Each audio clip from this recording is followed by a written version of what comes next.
Ongba fait sa part, hein, frère. Ongba fait sa part. Frère, est-ce que tu sais que le Christ n'a rien fait pour nous? Comment ça? Le Christ a juste montré ce que nous devons faire pour nous-mêmes. Explique. J'ai regardé le document d'un vieux papa blanc là. Tout mon respect au papa, c'est une façon affective de parler. donc en fait, il a parlé d'un aspect du christianisme qui me touche profondément. C'est une des raisons pour lesquelles parfois quand on me demande est-ce que tu es chrétien, je dis oui, je suis chrétien. Un autre jour, tu vas venir demander est-ce que tu es chrétien, je vais dire non, je ne suis pas chrétien. Si je suis chrétien, c'est dans cette tendance du christianisme. C'est la tendance du christianisme qui explique que Jésus, en fait, c'était un Bouddha. Que Jésus, c'est un être ascensionné. C'est un être qui a ascensionné et qui sert de modèle pour que tu vois comment tu peux faire pour ascensionner à ton tour. Donc, le vieux papa blanc, que j'appelle affectueusement, expliquait que il est rentré en contact avec la Bible éthiopienne.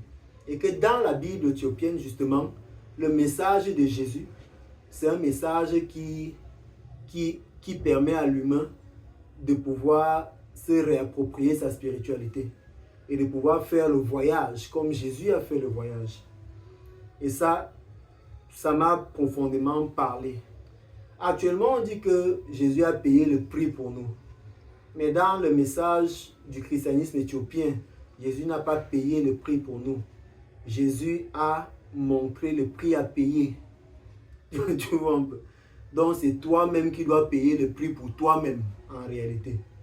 Et comme Jésus a payé le prix pour lui-même, tu dois prendre exemple pour payer le prix pour toi-même. Et ça c'est un message qui se retrouve dans le bouddhisme.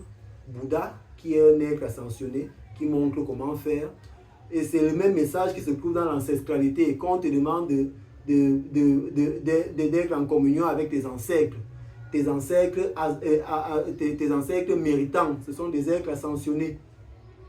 Et il y a même aussi cette image de Jésus qui dit, je m'en vais, je vous enverrai le Saint-Esprit qui va vous guider dans toutes les voies. Donc, ça encore, c'est une image qu'on retrouve fortement dans la tradition africaine. Quand on te demande d'être en contact avec tes ancêtres, ça veut dire que tes ancêtres méritants qui sont partis, tu peux être en contact avec leur Saint-Esprit qui va te guider pour que toi aussi tu puisses faire le voyage. Donc, cette vision du christianisme éthiopien nous permet de constater que, en fait, le christianisme, c'est juste une tradition